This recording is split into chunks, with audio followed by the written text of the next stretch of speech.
நீங்க நோட்டீஸ் ஏற்றுவாங்க நாளைக்கு வந்து வீட்டுக்கு வருவாங்க. அப்போ இப்ப பேசினாதான் மேம் அப்ப பேச முடியும். இப்ப விட்டுட்டோம்னா அப்ப பேச முடியாது. அவங்க வந்து இஷ்டு போயிட்டே தான் இருப்பாங்க. நாங்க நாட்டுல சாமான வச்சுட்டு பிளாட் பாட்டில தான் இருக்கணும். மறுபடியும் அதே இடத்துல நீங்க சுட்டு மண் மோட ஆக்கணும்ல அதுல ஒரு குடிசையை போட்டு அதை திருப்பி நாங்க அது அந்த வீட்டை மேல மேல மேல ஒரு ஒரு அடியா ஒரு ஒரு ஸ்டெப்பா நாங்க மறுபடியும் வீட்டு கட்டணும். அப்படித்தானே மேம்.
பாட்டன் இருந்த வீட்டுல எங்க பாட்டன் இருந்தான்.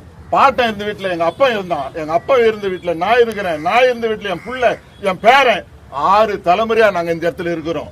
அப்ப போட்டது குடும்பம் வளர்ச்சி ஆகுது. இந்த மெனையில ஒரு 5 சென்ட் இருக்குதுனாக்கா இங்க எத்தனை பாட்டன் அப்பா இருக்க முடியும், பேரன் இருக்க முடியும்? வளர்ச்சி அடைஞ்சு ஊர் வளர்ந்து இருக்குது. ஆனா இதுதான் பூர்வீக இடம். இதை விட்டுட்டு வந்தோடங்குடிங்களுக்கெல்லாம் எங்க இருந்தா வந்தவங்கலாம் ஆத்து காணும், ஏரி ஐனம்பாக்கம் ஏரியை காணும், திருவேற்காடு ஏரியை காணும், கோலடி ஏரியை காணும். இதெல்லாம் உங்க வரைபடத்துல இருக்குதா? ஒரு காலத்துல விஓஓ ஆர்ஐ ஒரு வீட்டுக்கும் வந்து உங்க வீடு பயிர் செஞ்சிருக்கா, உங்க மெனையில நிலத்துல பயிர் செஞ்சிருக்கா, இது நஞ்சையா புஞ்சையா ஆய்வு பண்ணா.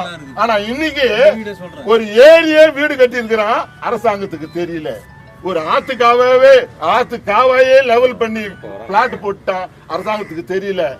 ஐனம்பாக்கம் ஏரியை காணும், நீர் தேக்குறாங்களாம் சென்னைக்கு. அந்த ஐனம்பாக்கம் ஏரியை தண்ணியை வெட்டி விட்டுறான், இவங்க நீர் தேக்குறாங்களாம் அரசாங்கம் வீடு கட்டிக்கணும், அதை காணும். திருவேற்காடு ஆறு ஒரு 10க்கு 10 சதுர அடி கூட கிடையாது ஏரி, திருவேற்காடு ஏரி. ஆனா அதெல்லாம் அரசாங்கத்துக்கு தெரியல. இந்த பூர்வீக குடியா இருக்கிற 10 தலைமுறையா எங்களுக்கு தெரிஞ்சு 10 தலைமுறை, எங்க 10 தலைமுறை என் பாட்டன் தெரியும். 10 தலைமுறை இந்த இடத்துல வாழ்ந்தவன் தான் தம்புசாமி. அங்க அவனுடைய தெய்வ சக்தியால கருமாரியம்மன் கோயில் வந்து இன்னைக்கு உலக பிரசித்தி பெற்ற கோயில். தமிழ்நாட்டிலே 1ஆம் நம்பர் கோயில் பழனி 2, இது 2ஆம் நம்பர் ஜெய்சி ரேங்க். அந்த கோயில் உருவானது காரணம் எங்க குடிங்க தான், நாங்க தான் உருவாக்கணும் குறிமேடை. இந்த பூர்வீக இடத்தை விட்டுட்டு நாங்கெல்லாம் புறம்போக்குங்க போயிருந்து தூக்கு போட்டுன்னு தற்கொலை பண்ணி சாக வேண்டியது. எங்க இருந்தோ வந்தவன் ஆத்துல முழுகி கிடக்குதுப்பா, முழுகி கிடக்குது. ஒவ்வொரு வருஷமும் 6 முழுகி கிடக்குது. நாங்க பிரிட்ஜ் மேல நின்று பாக்குறோம், பிரிட்ஜ் மேல போக முடியல.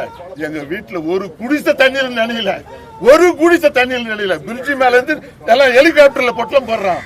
தமிழிசை சவுந்தரராஜன் பொட்டலம் போடுறாங்க, எம்எல்ஏ வந்து பொட்டலம் போடுறாரு. ஆனா நாங்க அப்படி இல்ல, ஒரு குடிசை கூட பாதிப்பு இல்ல. ரெவன்யூ ரெக்கார்ட்ல திருவேற்காடு பெருமாள் கோயில் தெருவுக்கு, பால்வாடி தெருவுக்கு எதனா ரெவன்யூ ரெக்கார்ட்ல உதவி நிவாரணம் எதனா கொடுத்துருக்கா?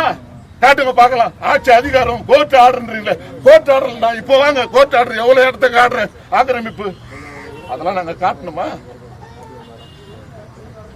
நீங்க வந்து வீணான தொந்தரவு மக்களை வந்து அவதி பண்ண வைக்கிறீங்க. 4 ஏக்கரா பட்டா போட்டு குத்துறீங்க மேடம். சிவன் கோயில் பின்னாடி பணக்காரன் எடுப்பாங்க, குடிச்ச பிறகு எடுப்பாங்களா? இது +2 படிச்சிருக்க நிறைய பசங்க இங்கே இருக்கிறாங்க. இப்போதான் எங்கள் தலைமுறை வந்து வளர்ந்துட்டு வருது. படிக்காதவங்களுக்கு அப்புறமா இப்போ நாங்கள் தான் படிக்க ஆரம்பிச்சிருக்கிறோம். நாங்கள் இன்னும் டெவலப் ஆகணும். இப்போ தான் ஃபர்ஸ்ட் கிராஜுவேஷன் ஸ்டூடெண்ட்ஸே இங்கே இருக்கிறாங்க. இன்னும் எங்களோட ஜென்ரேஷன்ஸ்லாம் இருக்குது. நாங்கள் வேறு எடுத்துகிட்டு போனோன்னா மறுபடியும் நாங்கள் அங்கே போயிட்டு எங்களோட பேஸ்மெண்ட்டை நாங்கள் டெவலப் பண்ணுறதுக்கு இன்னும் ரொம்ப நேரம் ஆகும்.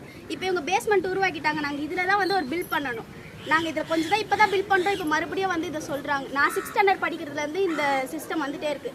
இடிக்க போகிறாங்க. இப்போ நான் கிராஜுவேஷன் ஆகிட்டேன். இப்போ என்னோட பசங்களும் நான் இங்கே தான் இருக்கணும்னு ஆசைப்பட்றேன். எனக்கு இங்கே தான் இடம்.